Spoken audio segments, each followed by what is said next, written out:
جو لوگ علوم دین سے وابستہ ہوتے ہیں، قرآن سے اور حدیث سے، اللہ نے ان کے لیے قرآن میں فرمایا کہ یہ جو تمہیں نعمت مل گئی ہے بس اسی میں تم خوش ہو جاؤ، اسی میں تم خوش ہو۔ یہ بہت بڑی نعمت ہے، کسی اور چیز کی طرف نگاہ نہیں کرنی، صبر کرنا ہے۔ مقام اللہ نے دے دیا، والذین اوتوا العلم درجات۔ اللہ نے قرآن مجید میں فرمایا کہ جو علم کے ساتھ اپنی وابستگی کر لیتے ہیں، قربانیاں دیتے ہیں، اللہ انہیں درجات عطا فرماتے ہیں۔ اور کیا درجات عطا فرمائے کہ بزرگوں نے کہا کہ روز قیامت اہل علم کے قلم کی سیاہی اور شہیدوں کا خون ایک ترازو میں تولا جائے گا۔ مقام ہے نا۔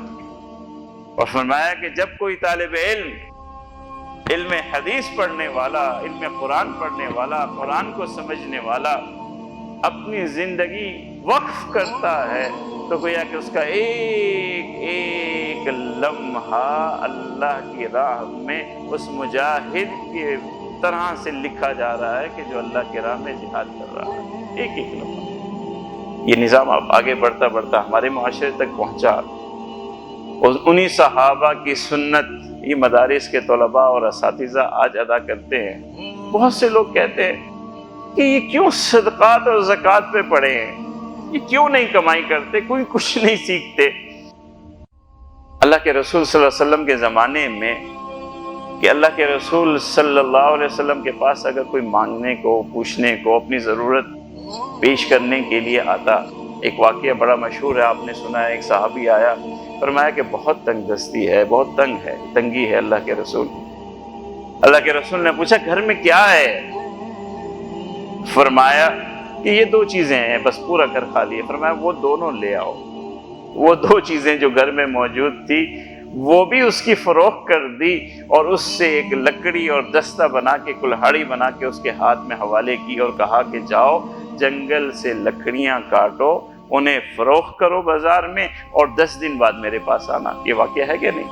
یہ ایک عام آدمی، ایک عام صحابی ہے، مگر یہ صفہ کے چبوترے پر جو موجود صحابی ہیں، حضرت ابو ہریرہ بھوک ہے، بے ہوش ہو رہے ہیں، پریشان ہو رہے ہیں، کبھی ان صحابہ کو نہیں کیا کہ جاؤ یہ لکڑی لو، یہ لاٹھی لو، لکڑیاں کاٹو اور جا کے بازار میں بیچو، کبھی نہیں کہا۔ تو یہ نظام اللہ کا بنایا ہوا اور اللہ کے رسول کا ترتیب دیا ہوا ہے۔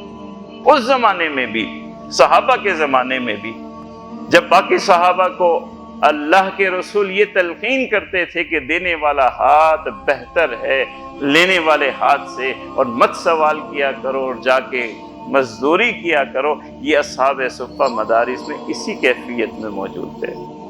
ان سے کبھی حضور نے نہیں کہا جاؤ بازاروں میں نکل جاؤ، کیونکہ انہوں نے اللہ کے احکامات کی روشنی میں علوم قرآن کے لیے اپنی زندگیاں وقف کر رکھی تھی، اور اللہ نے معاشرے پہ ان کی ذمہ داری ڈالی ہے کہ ان کی ساری ضروریات کا خیال معاشرے نے رکھنا ہے۔